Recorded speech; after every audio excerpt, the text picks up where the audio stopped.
From the studios of the Optimism Institute, welcome to the Blue Sky Podcast. I'm your host, Bill Burke, and in every Blue Sky episode, we'll be speaking to leaders, researchers, and thinkers whose stories and insights will remind us that there is always blue sky above. Sometimes you just have to get your head above the clouds to see it. In one way or another, we're all the product of our upbringing. And some of us, of course, have had it tougher than others. Many guests on this show themselves had challenging childhoods, but somehow managed to channel that adversity into their work as adults, often trying to address the very problems that they faced as kids. My guest today, Melissa Connelly, is one of those people.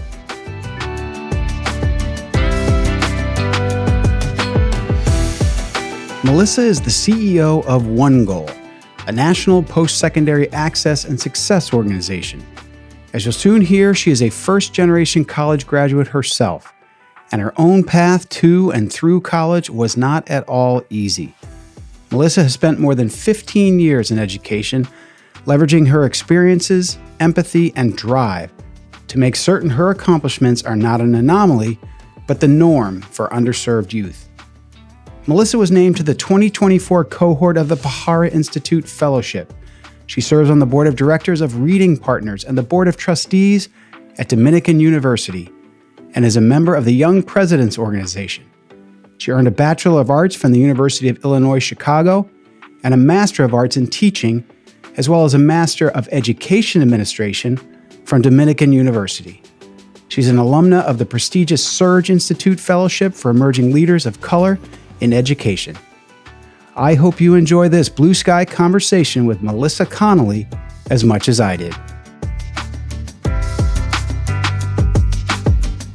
Melissa Connelly, welcome to the Blue Sky Podcast. Thank you so much for having me. Oh, it's a great honor. I know a lot about your background, but many of our listeners might not. So let's start there. What is it about your background that you'd like to share with us that has led you to this incredible work that you now do at OneGoal? Yeah, it's funny. Whenever anybody asks me to tell them what I do, I always say, well, I can't tell you what I do without telling you a little bit about who I am. So I am born and raised south and southwest side of Chicago. I have to say never left, never will. My son is named after a street in Chicago, Ashland Avenue, so it just tells you those roots are deep. I was raised by a single mother who had been married and remarried and really just trying to feed and house 6 children. So it was no easy feat, and had her own trials, tribulations, and previous childhood trauma that she was still very much working through. And what that meant was at a very young age, I was kind of on my own. So in the 8th grade, I realized that if I stopped going to school, there wasn't much consequence. So I missed more than 60 days of school in 8th grade. And when I was enrolled in high school, I was enrolled in the TAP program, which, you know, as a 14-year-old getting their freshman schedule, I thought, wow, high schools have tap dancing. That's interesting. But I sadly learned very quickly that it stood for Truancy Abatement Program. Whoa. And it was designed with some significant flaws where you would come to first period and you'd be in a classroom with a police officer at the front of the room. He would take attendance. And if you weren't there, a squad car would come to your house to pick you up. Oh my gosh. And if you were there, you would just sit and wait till second period, but you weren't earning any high school credit. And so just by nature of being a truant student, you were already very unlikely to actually graduate high school on time. Oh my gosh. And so I felt the weight of low expectations. Yeah. I realized that I had been labeled a truant kid, and one day it got to me, and I went into my social worker's office in tears and said, I don't want to be a truant kid. And thank goodness she didn't just close the door and say, you know, go on your merry way. She said, if you really mean it, I'll teach you what you need to do and who you need to talk to and what you need to say to get into a credit-bearing course. Melissa, was this Miss Jeter? This is Mrs. Jeter. Okay. The one and only. She is one of a kind. So yes, that's when Miss Jeter came into my life. And, little did I know at that moment that she wasn't just teaching me how to get out of truancy, she was teaching me how to self-advocate.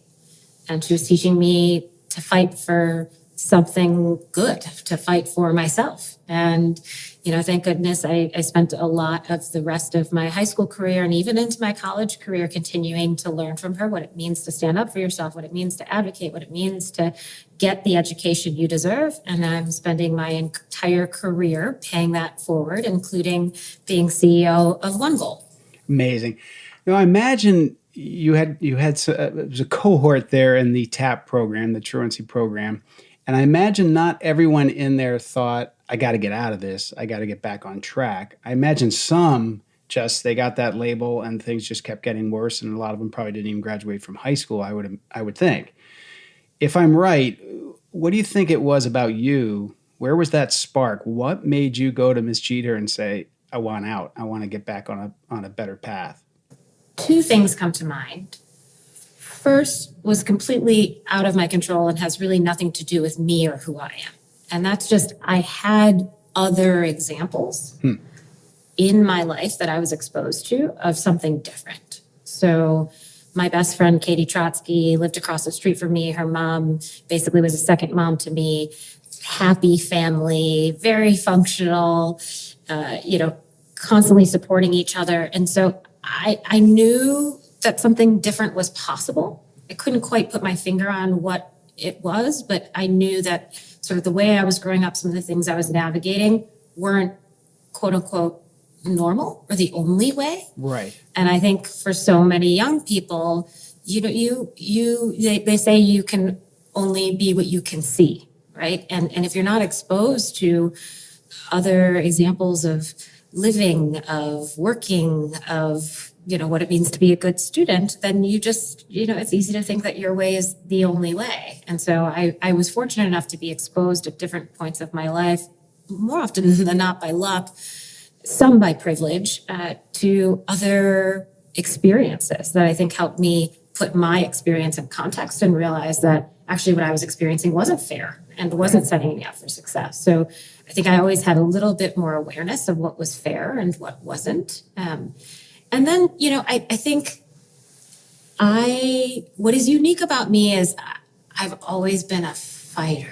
Yeah. So yeah. I've always, people describe me as a little kid that I was just like energetic and a spitfire. And like, if I entered the room, everybody would know I was there. And yep. My social worker, actually, we were reunited very recently. And someone asked her the question, did you know Melissa would be a CEO? And she laughed and she said, I knew Melissa would be something because she had power. I just didn't know she was going to use her power for good or evil. It could have gone either way. Could have gone either way. And so you did manage to successfully got through high school, were accepted to college. Can you tell us what happened that first experience after being accepted into college and traveling to school?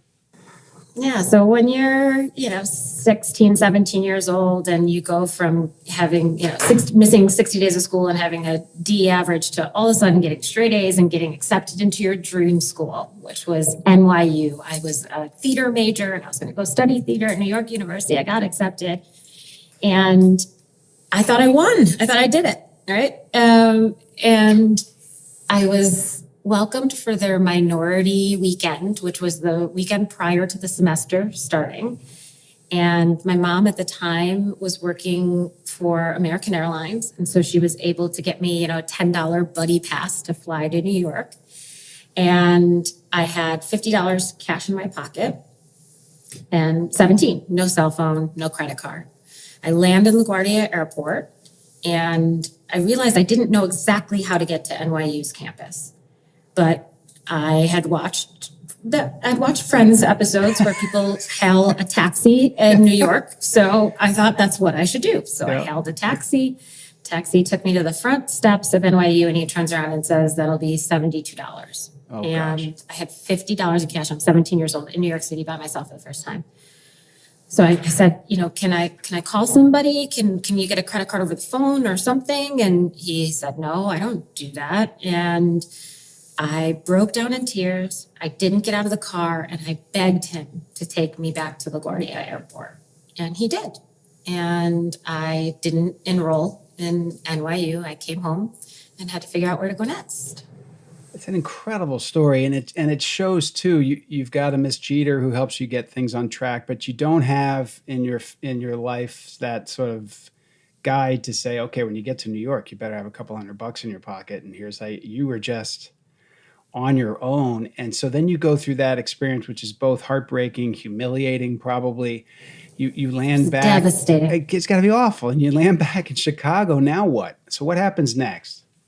How did you persevere through that? So I came home and I called Mrs. Jeter and I said, it's okay. I just won't go, and I'll wait tables for a little while and then figure it out. And she said, no, wait a minute. You also got accepted to Bradley University. So let me call them and see if they will still accept you. It's only 2 weeks away. Don't get your hopes up. I don't know if it's going to be possible. Right. But she did. And they said that my offer was still on the table, and I was able to pack a car and drive down to Peoria, Illinois, and start my freshman semester with everyone else. Now I will say, fast forward one semester in, I had a 4.0 GPA, and I got an award for having the highest GPA for a minority student. And I also received a letter the same day I got my plaque that said I would not be eligible to enroll the next semester because I owed $3,000 and could not register for classes. So I was there for one semester, packed my award for the highest GPA into a box, and came home again. So, but you eventually got your degree. One of these days. 5 different undergraduate institutions, 5 years. Incredible.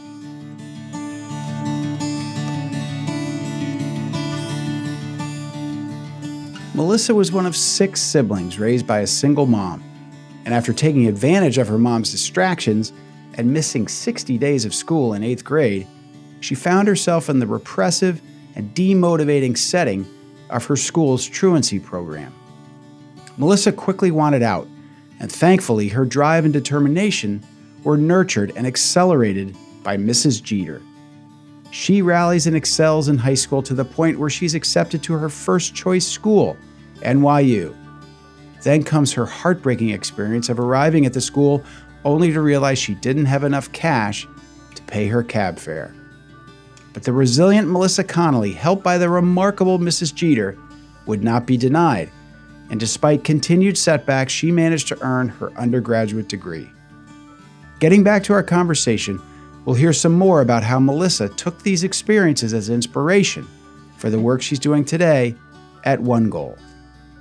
For those of us listening who are not familiar with OneGoal, tell us what it's all about and why you're so passionate about the work you do at OneGoal. Yeah, very simply put, OneGoal works to ensure that every young person across our country has the opportunity to achieve their greatest post-secondary aspiration. Our one goal is their one goal. The vast majority of young people want some education, some training beyond grade 12. And I think if we're all honest with each other, need some education, need some training beyond grade 12. Credentials, certificate, workforce preparation. The high school diploma in and of itself is not enough. And yet, if you come from a high income community, you are 3 times more likely to have a degree than if you come from, by the age of 25, than if you come from a low income community. And that has nothing to do with talent. It has nothing to do with potential. It has everything to do with some of the systemic barriers that are in place in students pursuing their education and the lack of resources that we invest in helping them overcome those barriers. So OneGoal works directly with young people all across the country in hundreds of high schools starting junior year.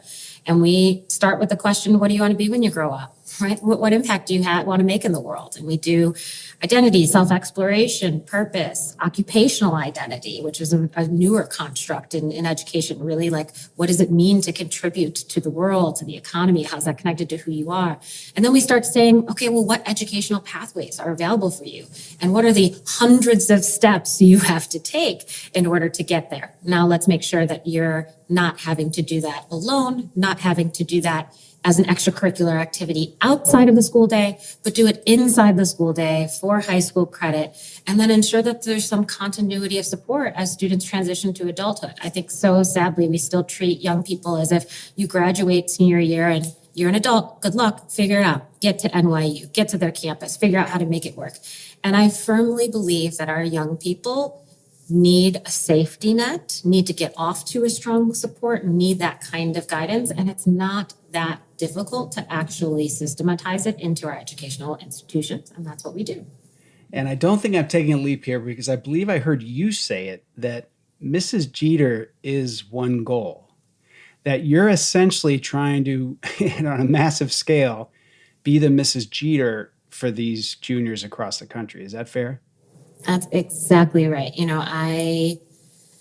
I did not found OneGoal. OneGoal was founded by Jeff Nelson alongside a couple other co-founders, brilliant educator. And he'd been doing this work starting in 2007. At that time, I was a classroom teacher.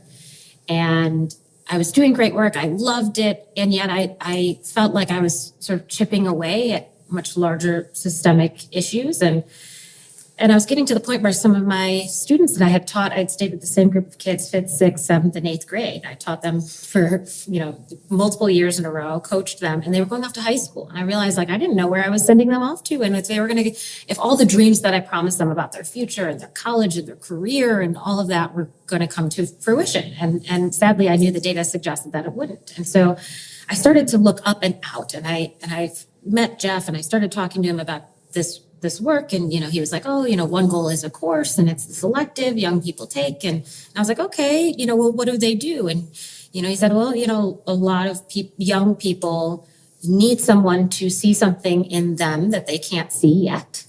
And then they need real information and knowledge and resources to actually pursue that seemingly radical goal for themselves. And in that moment, I go, oh, that's what Miss Jeter did, right? That's what Miss Jeter did for me every day. There wasn't a day that went by throughout my high school career where I didn't talk to her at some point, right? I would describe her as family. And that's what happens in OneGoal. Our OneGoal students, our OneGoal program directors, if you were to visit a classroom, I promise you would hear the word family multiple times.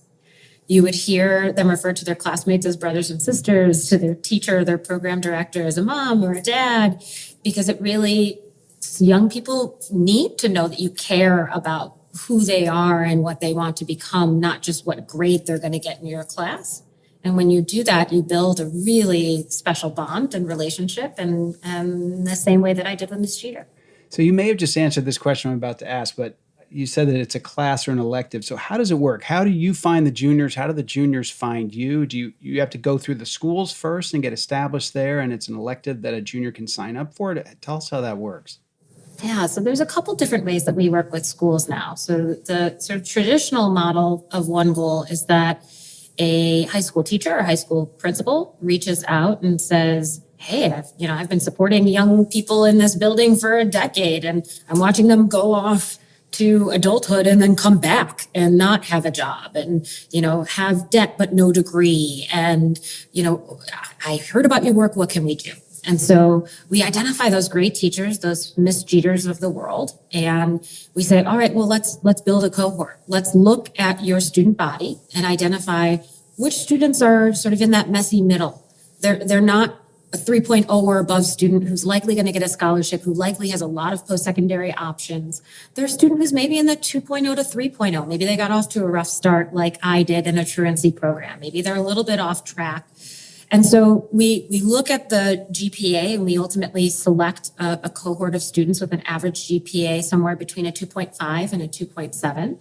And we try and make sure that it's diverse in terms of gender and solving real barriers. So often the teacher and the principal will work together, and they'll say, we have noticed this pattern in our data where undocumented students in particular are really struggling to find a strong post-secondary option. And so, we may tailor the program to certain data or subgroups that have demonstrated some real barriers where additional support could be useful. And so, I think what makes us different than a lot of college access success sort of organizations that are out there is, one, we are open to all post-secondary pathways. The only stance we take is something beyond a high school diploma. And two, we're really looking for students who many actually view as not quote unquote college material, right? Or, don't already have a plan post-secondary and really need the additional resources. And so we really are, you're probably, as I say it out loud, I'm like, yes, of course, I'm working for an organization that sort of roots and fights for the underdog and leverages a really strong, caring adult to make magic happen. And that's, who I was and what worked for me. So that's what we do. It's not rocket science, right? Which I think the best education solutions often are the simplest ones. We give real time in the school day and put caring adults in front of our young people to think about their dreams and their goals, and great stuff happens. It might be simple, but I'm sure it's a ton of work and a ton of logistics. And on that, how many schools are you in? How many students are you serving every year? Give us a sense of the scale of OneGoal. Yeah, so we're in over 300 schools. We're serving about 14,000 students annually across the country. And then over the last few years, we actually had paused and we asked ourselves, do we continue to just expand sort of city by city and go to large urban areas that maybe need additional support or resources? Or do we try and solve the problem? And so we made this pivot, like we could continue to scale a program or we can try and solve a problem. And the real problem is that often, sadly, advising exists as this like appendage in high schools, not as part of the core curricular experience. It's not central to what we hold ourselves accountable to as high schools. And so we started a model where we're actually training now over 80 districts across the country on how to do some of this work without us, how to reimagine their post-secondary vision, strategy, goals, accountability, resources, so that all young people could get this kind of support. Fascinating, because I bet, they're advisors, but I bet they often only see kids who actually want advice, right?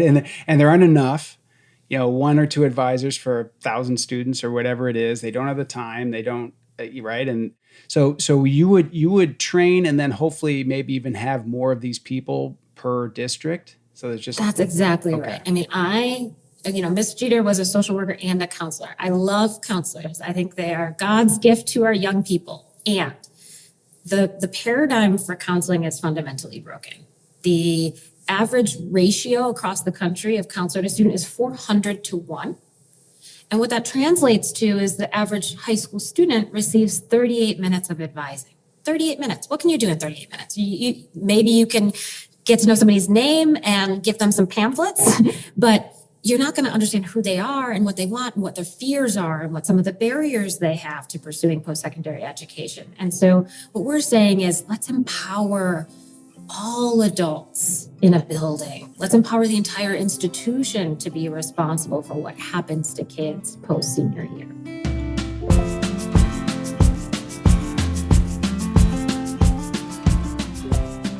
Melissa explains that kids from high-income households are 3 times more likely to get higher ed degrees, a pattern that, left alone, will only increase disparities between rich and poor in this country.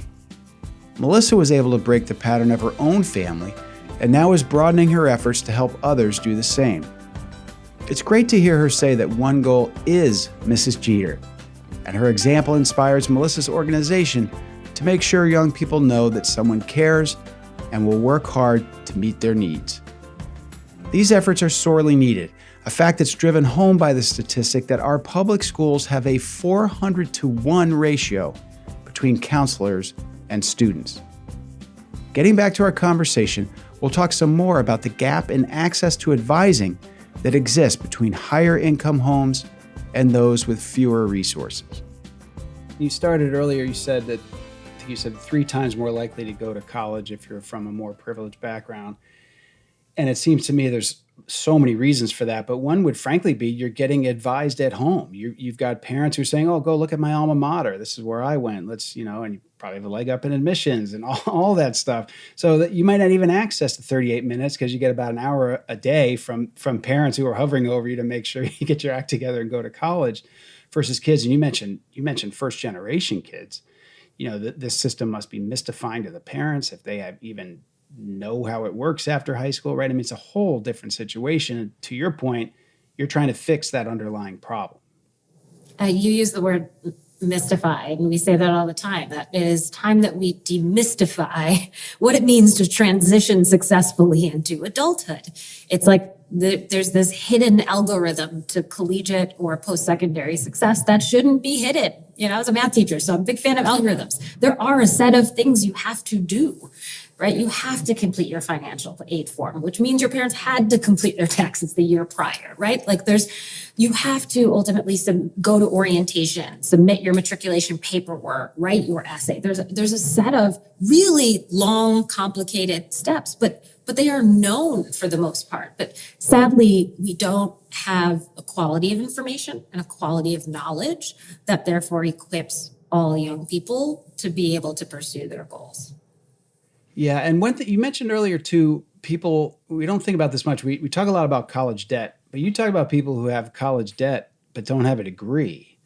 And one of the things I've seen be a struggle in programs I'm familiar with, where they'll help kids, young adults, get to college, but then they're sort of on their own and they get there and it's on, you were an extreme example of having $50 in your pocket, but there are other examples of people, they get to school and they're like, shoot, I didn't budget for books. I got to pay for these books, or I didn't even think about how I'd get to school, if they're a day student.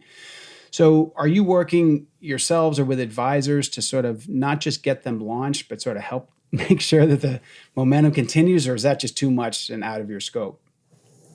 You just described what makes OneGoal unique better than I could. And, there we go. And you used the language that we use. So we talk about this momentum theory, that it's not enough to have just a butt in a seat on day one of school, that you need strong momentum in adulthood, right? Like you need to actually get off to a strong start. And so what is unique about our program is we actually span the secondary and post-secondary institutions by continuing to work with students throughout the full year post-high school. So until fall of their sophomore year, which at that point, you can imagine, right? You understand your institution. You probably know what a bursar is at this point, and you know that you need to fill out your FAFSA every year, not just 1 year, which is a mistake that I made as a first-gen kid. I thought I did it once and I'm good. The government has my data, right? Every year. But and it's a bear of a form. It's not just checking a couple of boxes. No, it's complicated. And it brings up a lot of, at least for me, as somebody who struggled with poverty growing up, right? You're talking about money, you're talking about getting information from your parents. Or if, at that point, I actually didn't know my biological father, right? So there was like all of these additional hoops I had to jump through and things I had to consider. And yeah, sadly, we're like, oh no, but they're 18, they'll figure it out. And it's just, we wouldn't do that for our own children, right? When you have an 18-year-old in your home, you're not like, yep, and they're an adult, good luck. You still call them and check in with them. And, when they need to make a doctor's appointment, they still call you and ask you how. And so what we're saying is like, let's just do the same thing we would, but from the lens of education. Let's make sure that they continue to have the advice, the support, the continuity that they need to really transition to adulthood. It's not an on-off switch, it's a dimmer. They need, right? Like they need that to be turned up and on so that they can ultimately be fully independent. I heard an education professor say one time, I'm talking about equity in education and these opportunities, and said, put it very simply, watch what the wealthy parents do for their kids and see if you can't do that for everybody. And that included advising, that included summer activities, that included, SAT prep, that included all the things that wealthier families just take for granted and do, and then perpetuate this. Very expensive. And they perpetuate this leg up for generations. So that's part of the problem that you're trying to break. Well, and what's interesting, I often use the analogy of on the persistent side. So once students get to their post-secondary institution, we're always wondering why they're coming home or why, ultimately they don't finish their degree pathway. And on the post-secondary side in higher education, and I'm also I'm on the board of trustees for Dominican University. And so we talk about this a lot.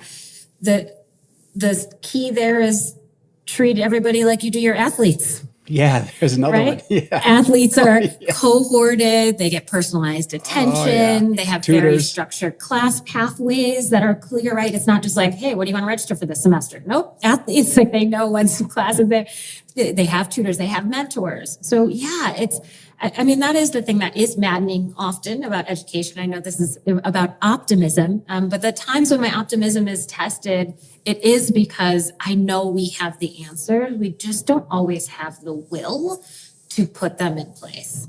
So it's very clear to see examples of why your optimism would be tested. Can you give us some examples of successes and how you measure success, anecdotally, statistically, whatever it is? Because I imagine you have a lot of wins, and those are the things that keep you going in this tough work. Yeah. So I have an answer that's like, here's Melissa's the CEO of OneGoal answer. And I would tell you that, our students enroll, persist, and graduate 10 to 20 percentage points above their peers consistently in just about every market that we're in, right? So we've got the hard data. We've had 2 quasi-experimental studies done by University of Chicago. We're one of the few and only late adolescent interventions that's been rigorously evaluated by a third party and proved effective. And so we've got lots of data to stand on that it's working. So, when you do have a hard day, you can look at the numbers and know that, even with the hard days at the end, when you sum it all up, you're making an impact. And I will also say that my dirty little secret about my job is that, yes, I care about whether or not you get a degree or certificate. But you know what I care more about? I care more about the fact that when I talk to a 17-year-old as a high school senior in their classroom, senioritis is in full effect. I ask them, what's different about this experience compared to the rest of your experience in high school? They will say things like, oh, I only came to school today because of OneGoal. People see me here. People know who I am. And that is, I get literal physical goosebumps. I always say I'm going to quit education when I stop getting goosebumps when I tell these stories. Sadly, so much of our society in general, but certainly the experiences we have in education, if you honestly look at them, they're very dehumanizing. Right? A 17-year-old goes into a class 45 minutes a day. They get their due now. They sit and they get lectured and they have some group work. And maybe they have an extraordinary teacher who reaches out to them, but they're one of 32, 36 in a classroom. And then they change classrooms and rinse, repeat. It is rare that students are fully seen and known. And, I think there's an element of this work that, yes, is about equity in education and educational opportunity and access to a family sustaining wage and a job that actually could be a career. I care about all those things, but more than anything, I care that our kids are seen. Yeah, amazing. And you talk about dehumanizing, again, to your experience, I can't imagine anything worse than missing school and having a squad car pull up in front of your house, right? So, you know firsthand what some of these kids are going through. And I imagine that's part of what keeps you going too. I remember the day that I did break down and run into Miss Jeter's office in tears. I can go back and I'm having a visceral reaction right now, but I felt like the word truant was tattooed on my forehead. And I felt like everywhere I went, that's all people could see was that I was a truant. I was just distilled to this label. And we do that all the time. We do that with kids who are in special education. We do that with kids who, maybe failed a course or who are, living in an abusive home or in poverty, right? They become distilled down to this single identifier that isn't representative at all of who they are. And I think because I felt that, it is why I really am so passionate about humanizing our schools. And that doesn't just mean with kids, right? I will always say, I say to our staff, we have 250 staff who are working across the country. And anytime we come into a tough moment, I always say, hey, at the end of the day, we do human work. So we must first and foremost operate humanely with each other, right? That's been my leadership principal, my leadership charge, because, I think that we've got to walk the walk, not just talk the talk. It's interesting to talk about those labels too, because it seems to me they're self-fulfilling in both directions. So they're, truant or, special needs or whatever you label somebody. Likewise, honor student, varsity athlete, those positive stigmas, if you will, or labels, they can fulfill into more positivity. So if you can, that's another cycle you could break by taking those negative labels off of kids and putting them in, you're in OneGoal, as a positive, as opposed to you're in the Truant program. Yeah, and now there's lots of research about like the neuroscience behind positive thinking, behind affirmation. I often say, you don't grow a garden by pulling weeds, right? Like, you don't just pay attention to the flaws, to the things that are wrong or broken, right? You actually have to till the soil and plant the seeds and water the seeds. And, that's ultimately how a garden grows. And I think the same is true for our young people.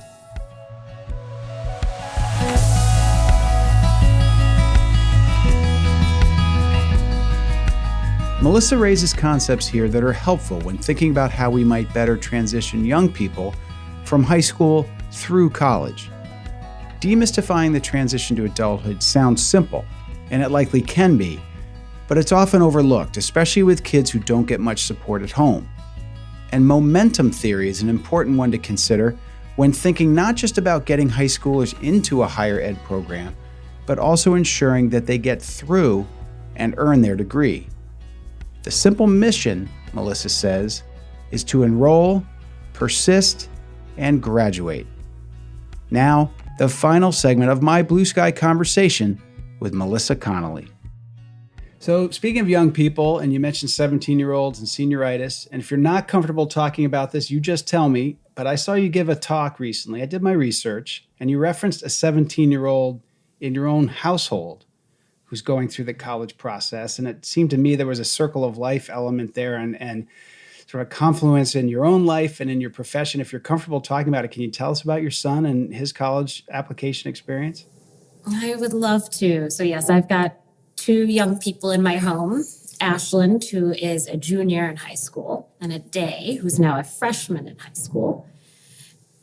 They could not be more different from one another. It's funny how that works. My son, it's so incredible. It tries you in all the interesting ways. My son is an introvert, very much prefers the company of adults than students his age, very quiet, studious, but, doesn't really socialize very often, but incredibly brilliant. Way smarter than me. I mean, I think he read more books than I have read by the time he was like 13. And I wish I was joking, but I'm definitely not. My daughter, equally brilliant, but like social butterfly, extrovert, varsity athlete as a freshman, right? Just like, so wildly different. I worried a lot about my son in high school. He went through this phase, I said his name was Ashland. We called him Ash at home. And one day I looked at his social media, which he almost never uses, and quite the opposite for my daughter. And the name said AJ. And I'd never heard that. And so, of course, pulled him aside and I said, you're going by AJ now. And he said, yeah, I'm going by AJ and I'm considering like he, they pronouns. And I said, okay.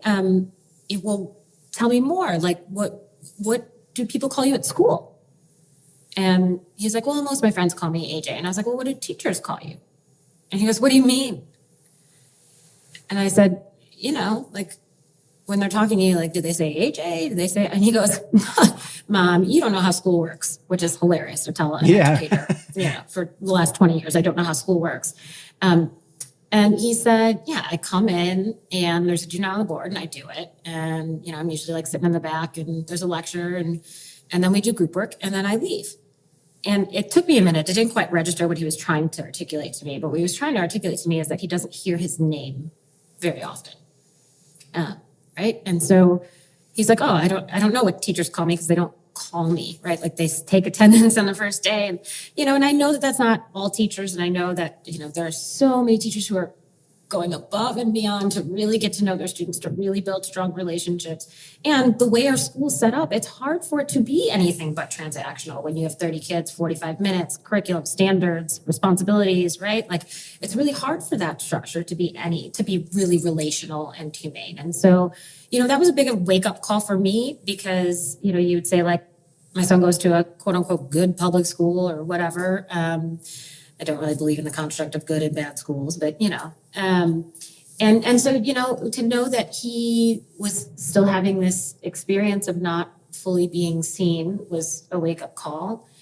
And then I also realized that I had a gala recently where someone asked me like, why do you do this work? And I have my Ms. Jeter story and I have my pay it forward, reality that has always been my answer. And that morning I realized, wow, my why is different today because today Ashland, AJ texted me and said that he had just gotten an email from the admissions officer at University of Chicago who wanted to meet him. And he sent 12 exclamation points. And as a mom, I just realized there's something so beautiful about watching your young person do better than you did and want more in life than you ever did. And so, my why as a leader and as an educator is continuing to evolve as I parent my own children through adolescence and to adulthood. Amazing. And that firsthand experience probably drives everything home. And fingers crossed, AJ Ashland goes to the school that you want to go to, and they've got more than $50 in their pocket because they've got that guidance at home and at school, and you really are breaking the cycle. I think you've also talked about a radiating effect of these, so I think about you going in to see Mrs. Jeter, you radiating that out into the work you're doing at OneGoal. Now you're radiating it out in your own household, and your kids are going to radiate it out. It's pretty powerful when you step back and think about it. Yeah, and it's sad, being in an election year, I'm always paying attention to who cares about education here? Like, who's talking about it? Who's got real solutions and answers? Because we know our education system is inequitable. We know our education system is failing a lot of young people. And sadly, it's not often the sexy topic, right? Everybody wants to talk about everything else except for what's happening for young people right now in classrooms where they spend the vast majority of their time. And I think it's so sad because, yes, you have to invest a lot to equalize the experience for young people, but the return on the investment is so immense. Right? You aren't just helping that young person. Once that person has access to real economic opportunity, the realities for the next generation that they support are fundamentally different on every metric we care about, on whether or not they engage with the criminal justice system, on whether or not they participate in our democracy, on whether or not they are in a happy marriage. I mean, it's ridiculous how education and economic mobility impact all of these other social factors that people are trying to, sort of poke away at in other areas with other policies, when if we could get education right, it's a lever that I think has the greatest return on the investment. It's really interesting you say that, Melissa, because it occurred to me a while back when I was a kid or growing up or even, starting to vote, education, you watch the presidential debates, there'd be a section on education. And it was usually a pretty substantive. It could be everything where, what's your position on charter schools or vouchers or No Child Left Behind or whatever, substantive stuff. And not that it's not substantive, but now if education comes up, it's like transgender athletes or bathrooms, okay. But it's not these, in my view, sort of fundamental issues that we're struggling with in education. And it's an interesting point you make, because I don't know how you get that back on the agenda, but it used to be there. Yeah. I mean, in everything in our world right now in a society is so divisive, right? It's so divisive, and everybody is playing some sort of culture war or putting some sort of red or blue on everything. But you would think the one thing we all have in common is we have to educate our kids. So, you think it could be a unifying conversation, but we find ways to continue to make education deeply, deeply polarizing. And it's sad because I think we all in some ways take the bait. And yet I find, and I think this is part of why, I'm very lucky in that I grew up in a multiracial home. I grew up exposed to a lot of different religions and different ideas. And so I've always had to navigate duality. And I consider that an incredible asset and an incredible skill that very few people have. There could be multiple realities. And I do find that when I bring people together around issues of education and we start to talk to people who seemingly are on opposite sides of the political spectrum, you bring them together in the same room and you talk to them very concretely about what they want for their child. And guess what? Many of us want the same things for our kids. We want them to be treated fairly. We want them to be seen. We want them to have space to explore what they want to be when they grow up. We want them to have personalized relationships with adults that have meaning. We want them to build relationships, right? So we actually can agree on a lot of things. But sadly, I think, are continuing to too often perpetuate a really broken system. But, there are glimmers, and I choose to pay attention to the glimmers instead of the triggers that give I'm me glad some you hope. just mentioned glimmers and triggers because I had never heard this concept. We hear a lot about triggers and trigger alerts and those sort of. Could you talk just about triggers and glimmers? Yeah. So yes, lots of people are familiar with triggers. There's trigger warnings on everything. This is going to make you angry, make you sad, make you whatever.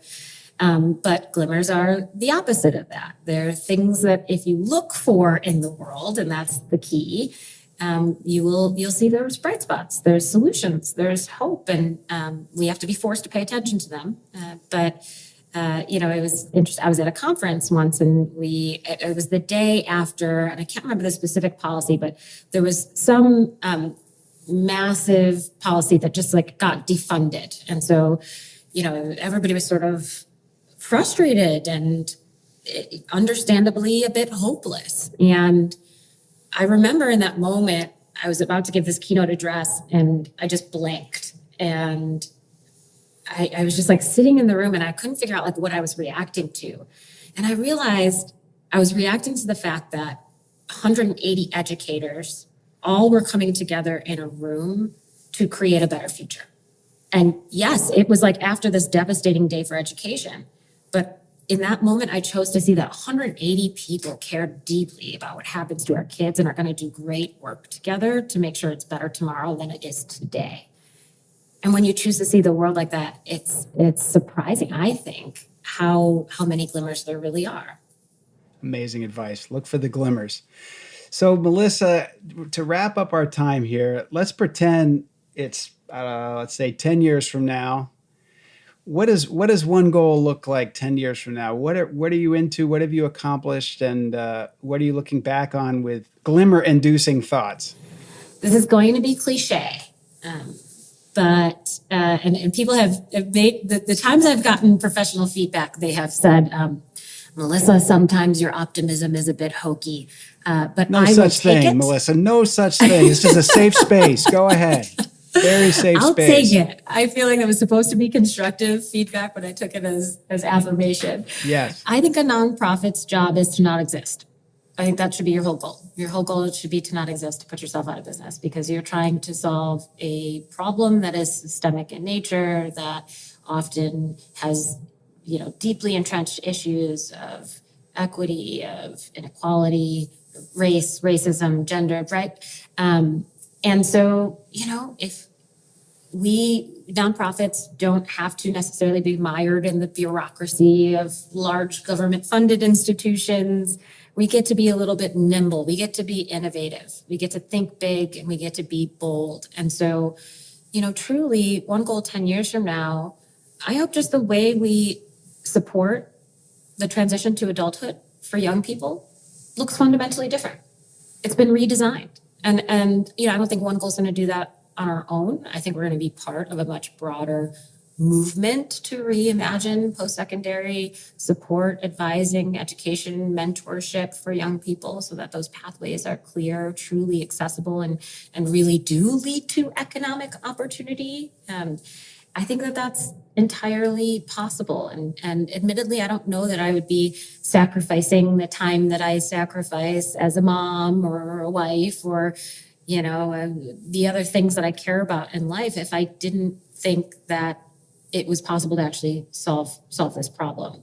I have no interest in going from OneGoal is going to go to 14,000 or 15,000 or 18,000 students. That's great. That's important work. But we really want to re-engineer the advising process so that every young person has an adult in their corner that is walking them through this critical question of what do you want to be when you grow up. Amazing. Your optimism is not hokey. Thank you. You send them to me next time you get that feedback. You're in a safe space here. I will tell Chad. Chad told me that once. I will tell him. And truly, Melissa, your enthusiasm is infectious. Your story is amazing, and what you're doing at OneGoal is terrific. And we are going to root for you to work yourself out of a job and work OneGoal out of existence because it's no longer needed in our society. And we're going to wish you nothing but the best. And thank you so much for your time and this conversation today. So in 10 years, you're going to hire me is what I'm hearing. Yeah, well, I don't know if I'll be in that position, but if I am, you bet. Thank you. This is an absolute pleasure. And I'm glad that you're bringing some light into the world. I'm trying. Thanks so much. Thank you.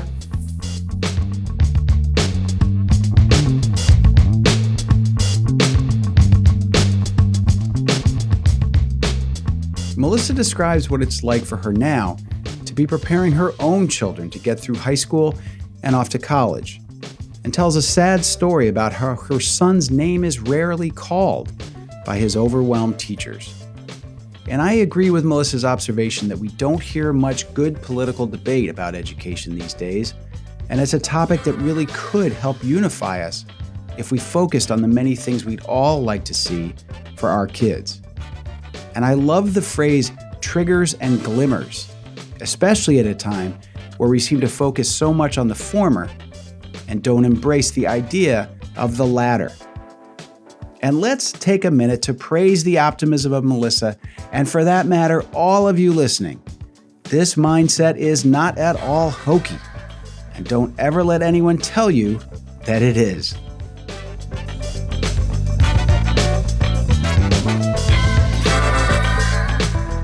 I hope you enjoyed this Blue Sky conversation with Melissa Connelly. We'd appreciate it if you would take the time to leave us a rating or review and let us know how we did. And consider subscribing to this podcast and following the Optimism Institute on social media.